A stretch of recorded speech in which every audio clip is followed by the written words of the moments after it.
Ever wonder why everything feels a little more magical after dark? Good evening, friends. I'm Mr. Narratory, and I'll be your voice tonight as we drift gently towards sleep. If these stories help you relax or fall asleep a little easier, consider liking and subscribing. It really means a lot. Tell me in the comments, what time is it for you right now? And do you have any little bedtime rituals? Now, settle in, get comfortable, close your eyes if you'd like, because it's time for tonight's story. I moved into the building at the start of winter. A concrete rectangle from the 70s with chipped paint rusted mailboxes and neighbors that kept to themselves. The rent was cheap, too cheap. The kind of cheap that made you overlook things like flickering hallway lights and the faint smell of mold that never really left the stairwell. My unit was on the second floor. Apartment 2B. One window facing the alley. Thin walls, peeling wallpaper. But I didn't mind. I needed quiet. After the year I had, quiet was all I wanted. It started the second night. A sound from the floor, not the neighbors below.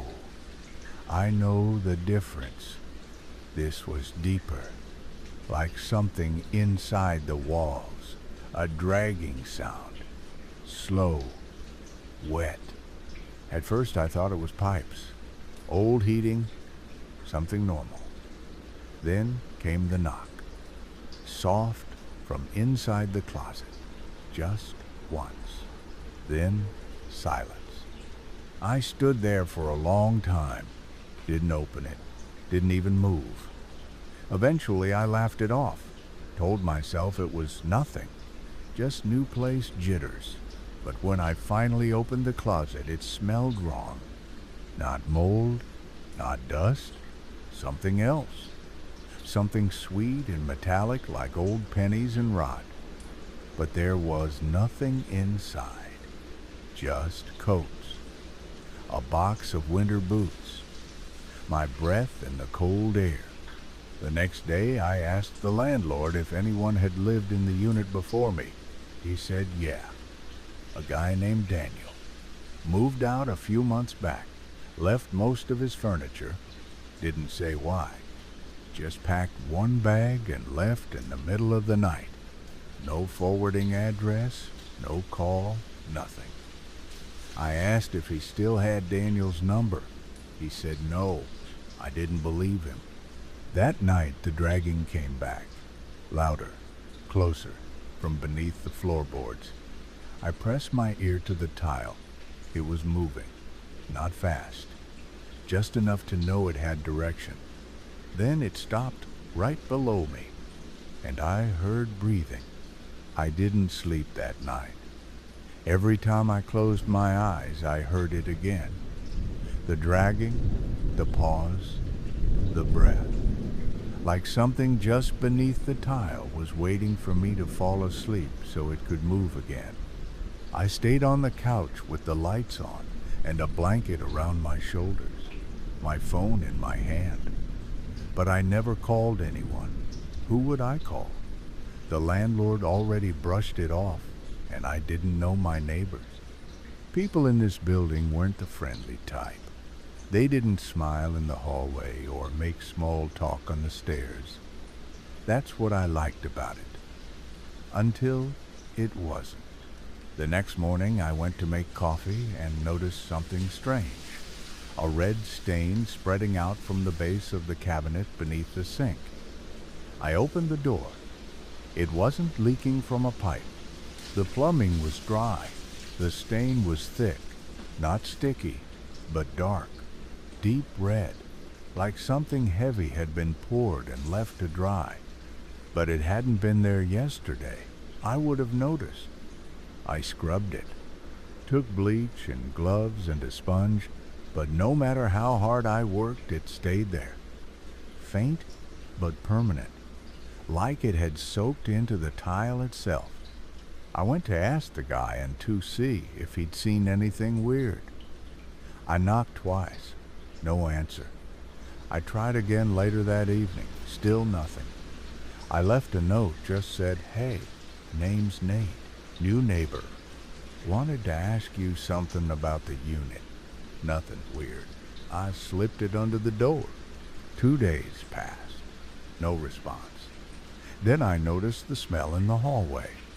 Not strong, just faint. Like meat left too long in the heat. I mentioned it to the landlord. He shrugged. Said 2C guy travels a lot. Probably just forgot to take the trash out. I asked when he last saw it. He said a week ago, maybe more, then changed the subject. That night, I heard the dragging again. This time it started earlier, around 11.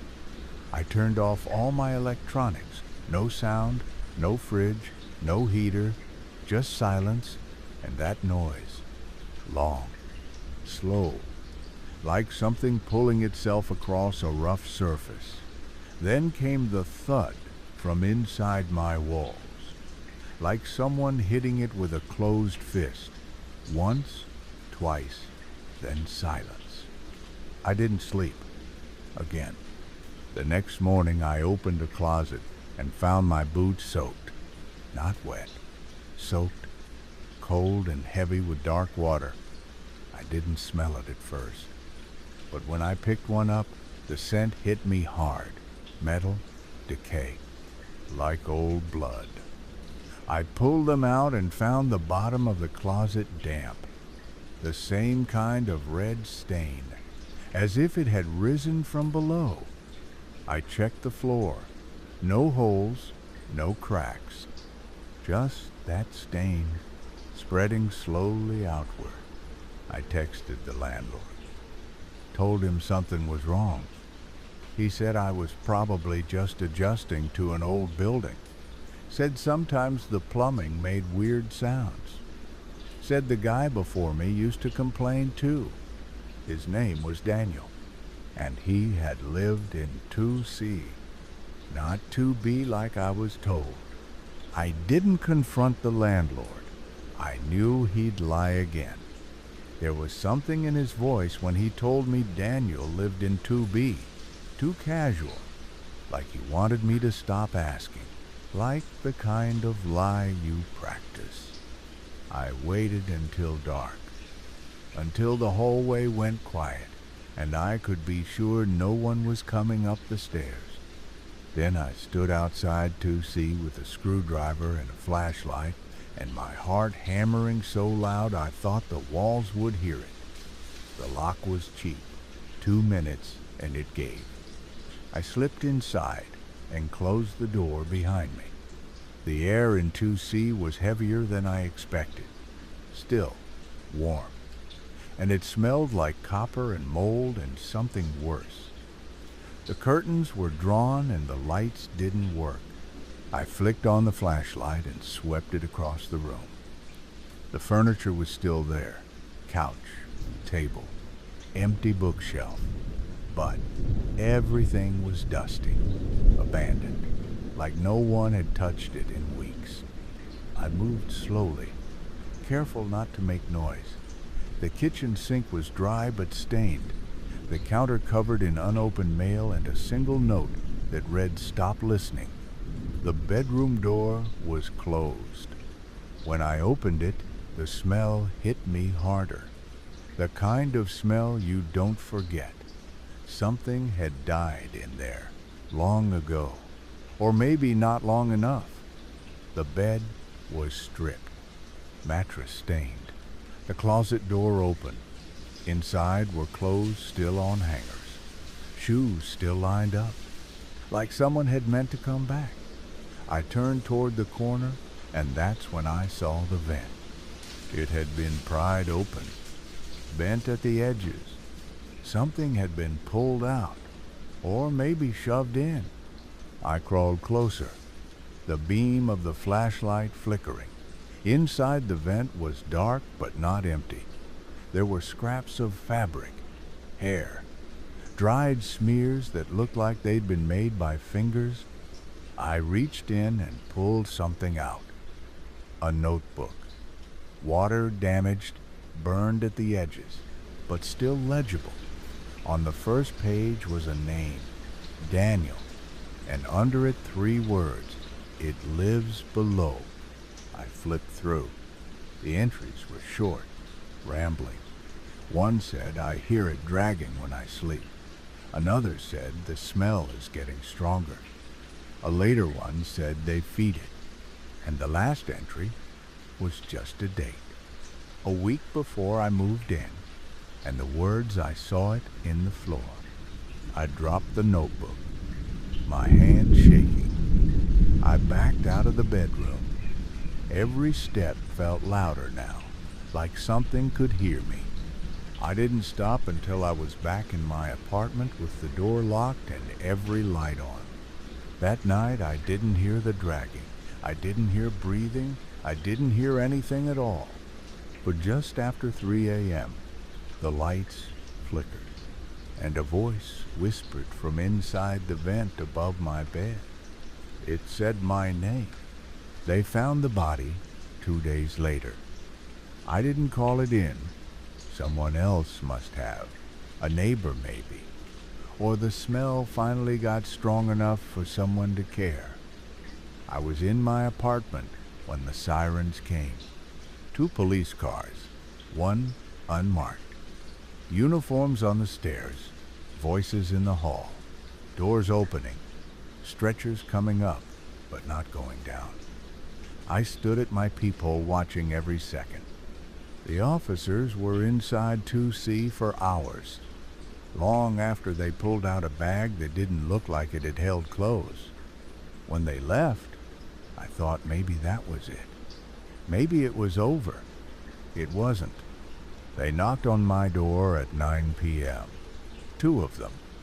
One in plain clothes, one in blue. The man in the jacket smiled, but his eyes didn't. He asked if I was the tenant in 2B.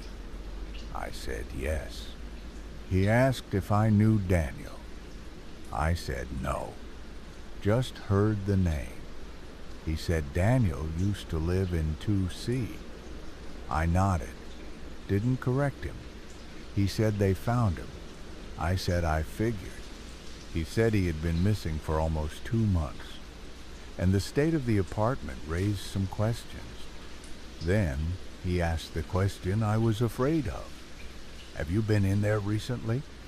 I didn't answer right away. Then he said we found fingerprints. Mine. I told him the truth. Sort of. Said I heard weird noises. Thought maybe something was wrong.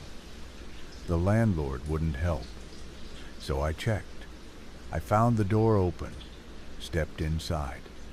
Didn't touch anything. Didn't stay long. He nodded like he'd heard it before. Then asked if I'd seen anything unusual. I said yes. He asked what. I told him about the dragging sounds, the stain, the smell. He said the unit below 2C was sealed off years ago. A maintenance corridor that led nowhere. A crawl space that had been bricked shut. Then he asked if I'd heard anything from under my floor. I didn't answer. They left without arresting me. But they didn't thank me either. That night the sound came back, louder. And this time it didn't stay below. It moved up through the vent again. But now it came with a smell. Burnt hair, rot, wet heat. I left the light on and sat in the kitchen. I couldn't sleep. Not even for a second. Just after 3 a.m., the hallway lights outside flickered. Someone walked past my door. I checked the peephole.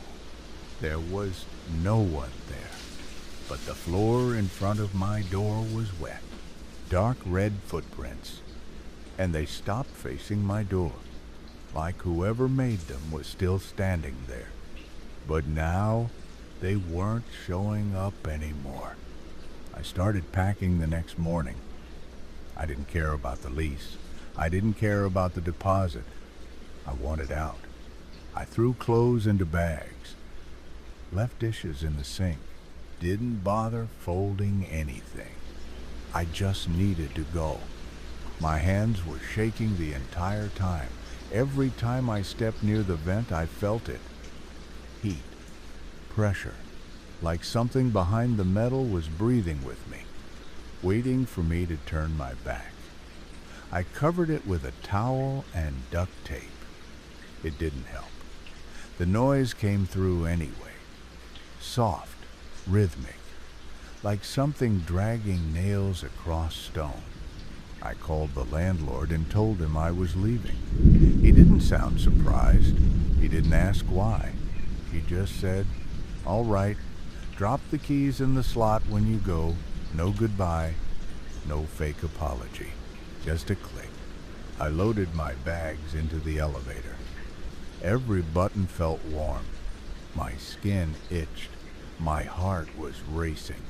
When the doors opened on the ground floor, I almost ran.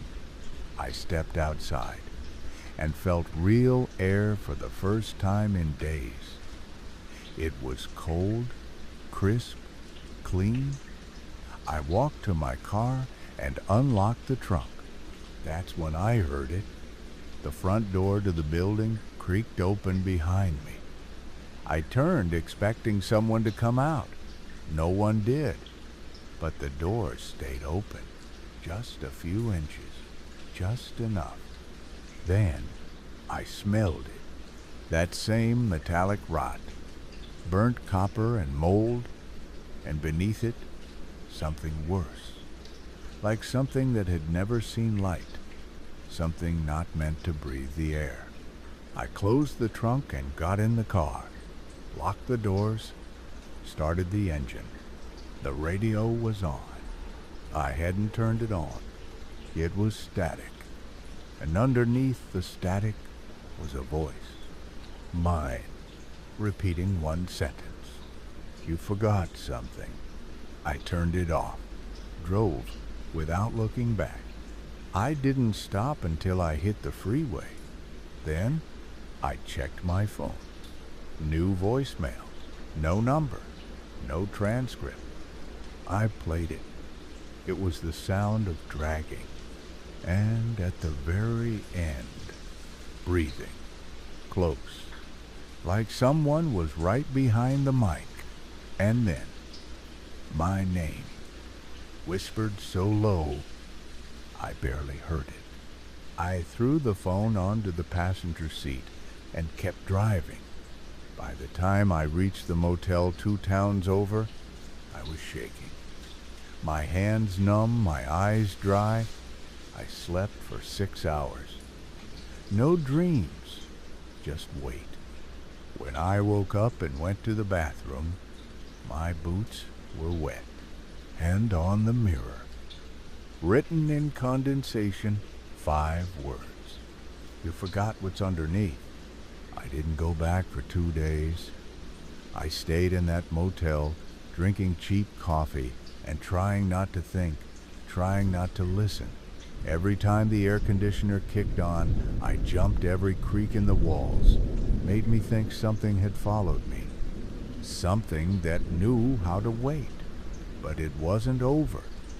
I knew that even if I wanted to pretend it was, I had left too much behind. And I don't mean things. I mean the noise, the smell, the notebook. I kept seeing it every time I closed my eyes. That sentence Daniel wrote, "It lives below," and the last entry, the one with the date.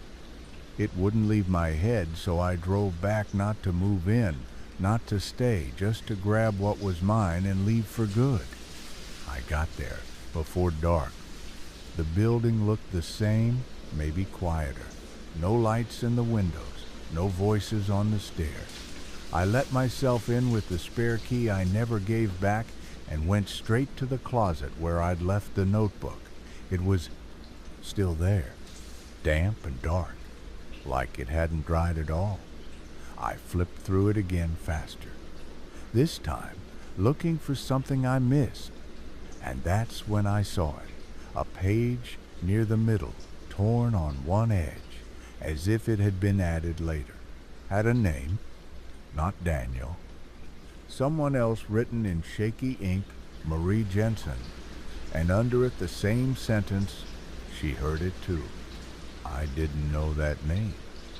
I searched my phone, nothing.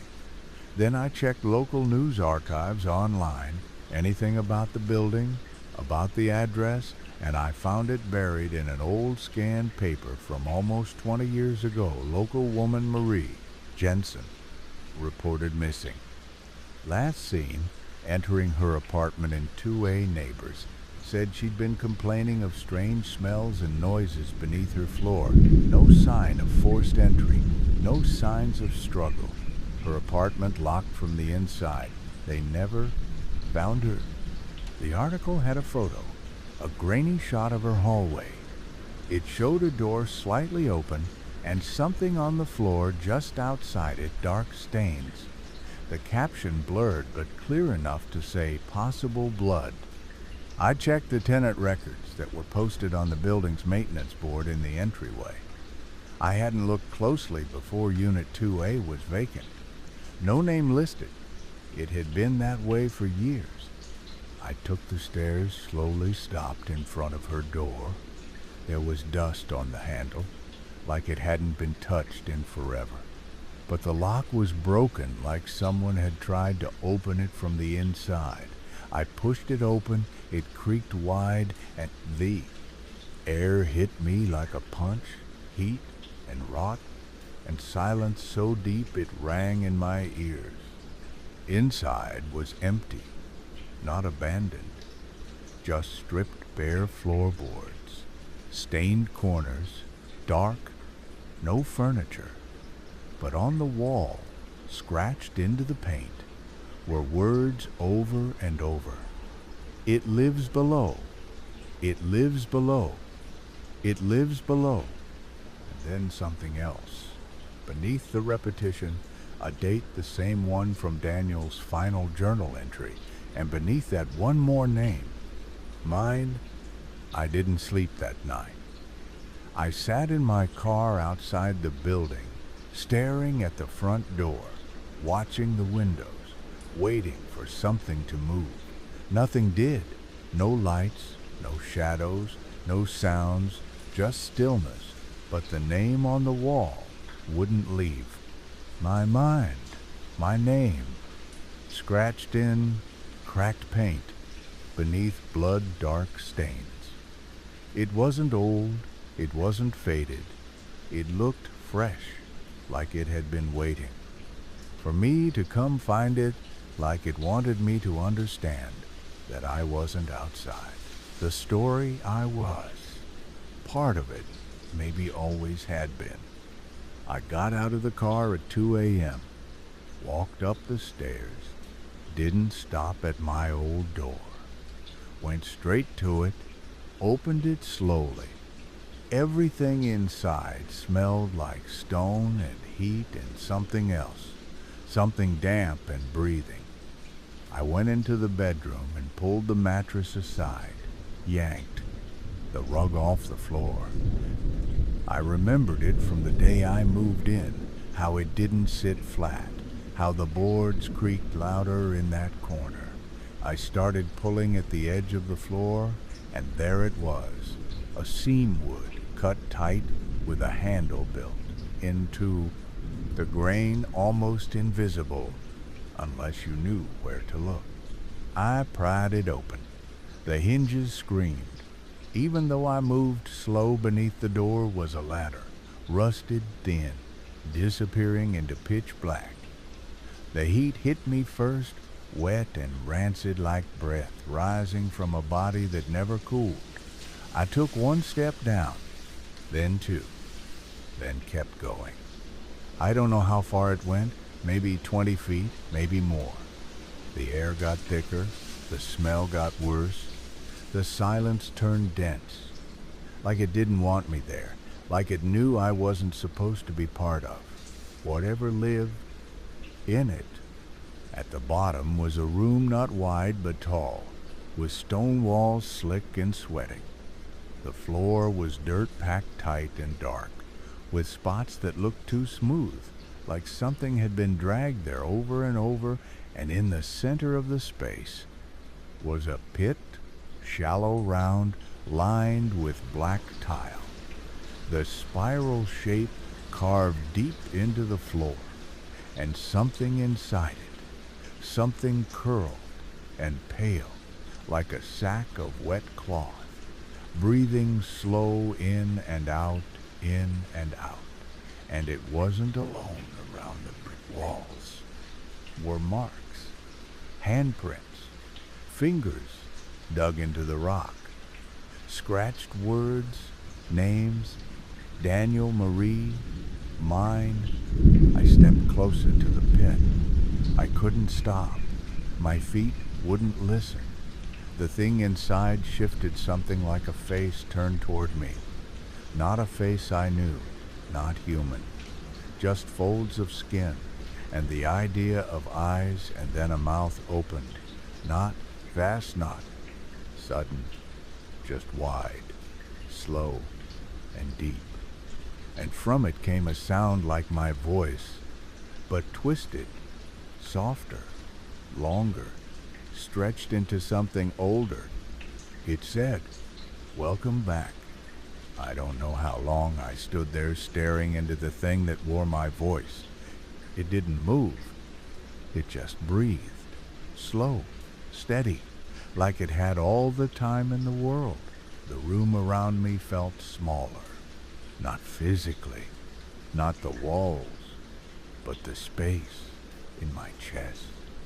My ribs felt tighter, my thoughts slower, like something in the heat was pressing into my skull. I opened my mouth to speak, but no sound came out. Not at first. Then I managed a whisper. "What are you?" It didn't answer, not with words, not right away. Instead it shifted again, a ripple under skin, a twitch of something boneless. The folds along its side opened like slits, and inside were more words, scratched, carved, my name, over and over, like I had been spoken by it before. Then the voice came, not from the mouth, not from the body, from the walls, from the floor, from behind my own teeth. It said, "I am the part that stays behind. I am what they bury when they leave. I am what keeps the shape of them when they don't return." I didn't understand. I said again, "What are you?" The voice said. "You are what left. I am what was left behind. You're the part that forgot. I am the part that remembers." It lifted one limb. I don't know what else to call it. An arm made of shadow and skin and something underneath. It pointed to the spiral on the floor, the carved stone, the pit, and said, "This is how they hold me. This is how they keep me below." I asked who. The voice said all of them, the ones above, the ones who moved out, the ones who vanished. Every story needs something to anchor it. I am that thing. I stepped back. I wanted to run, but I couldn't feel my legs. I was shaking, my hands cold, my mouth dry. I said, "What do you want?" It said, "You came back. That means you want to remember. That means you're ready," I said. "Ready for what?" It said. "To take your place, to become the part that stays." It moved closer. The air changed. Thicker, wetter, like breathing fog. I could see its skin now. It wasn't skin. It was names. Names layered and peeled and folded into the shape of flesh. I saw Daniel, Marie, and mine still fresh, still open. I turned and ran. I don't remember climbing the ladder. I don't remember shutting the trap door, only the sound it made when it slammed shut behind me, like something sighing, like something giving up, or waiting. I ran to the hallway, out the door, down the stairs, into the night. And all the way back to the motel, I felt it. A sound under the road, a dragging sound, following. I didn't sleep after I left. I drove for hours. Nowhere specific. Just forward, just away. Every time I looked in the rearview mirror, I expected to see it. That thing. The part of me that stayed behind. I didn't. Not exactly. But sometimes, I saw something move in the reflection that didn't match. A blur in the corner. A shift in the light. I checked into another motel. One I hadn't stayed at before. I locked the door, pushed the chair under the knob, closed every curtain, left every light on. Then I looked in the mirror. At first, nothing was wrong. My face, my eyes, my hands. But then I noticed the breathing. It didn't match. My chest rose. My reflection's chest followed a moment later. A half-second delay. Then my hand moved, and its fingers twitched too slowly, like they were waiting for instructions, like they weren't mine anymore. I stepped closer, my heart pounding so hard I thought the glass would crack. I blinked. My reflection didn't. I smashed the mirror, not because I thought it would stop it, but because I couldn't look at it anymore. Blood ran down my knuckles. Real, red, mine. And as it hit the tile floor, I saw it. A curve. Then another. The way the blood pooled and turned, it made a spiral. I ripped off my shirt, checked my chest. Nothing. Just skin. But it felt hot. My skin pulsed, like something underneath was waking up. I ran to the bathroom, wiped the blood away, waited. An hour, 2. Then I saw it. The first mark, faint, almost invisible. But there, a curve burned into me. No wound, no cut, just the shape, like it had always been waiting to surface. I took a picture, checked it 3 times. It was real. At 3. 7 a.m., the lights flickered. Not like before. Not just dimming. They blinked in a pattern. 3 short, 2 long, then darkness. The floor under me creaked. I hadn't moved. I stood still, barefoot, breathing through my teeth. Then I heard it, breathing, not mine. From the closet, from the vent, from under the bed. I opened the door. The hallway was empty, but the floor outside was wet. Not soaked, just damp, like something had just passed through. I turned back toward the mirror. Even cracked, even shattered. My reflection was standing whole, and it was smiling. I drove back before dawn. I don't remember deciding to. I just remember waking up in the driver's seat with my hands on the wheel and the building in front of me. The lights were on, every window lit, but no one inside. The hallways were quiet, the elevator dead. I climbed the stairs like I had 1,000 times, but they felt shorter now, like the space between floors had closed in. Like the building had leaned forward to greet me, I passed 2C, then 2A. Both doors open, empty, waiting. I opened mine. Apartment 2B, my home. The lights flickered once and held. The smell was gone. Or maybe I had changed. Maybe it was always there, and I just finally belonged to it. I went into the bedroom. The mattress was gone. The rug gone. The floor bare and exposed. The trapdoor was open. The spiral beneath pulsing faintly with light. I stared at it for a long time. I should have run. I should have burned it. I should have nailed the door shut and walked into the sea. But I didn't.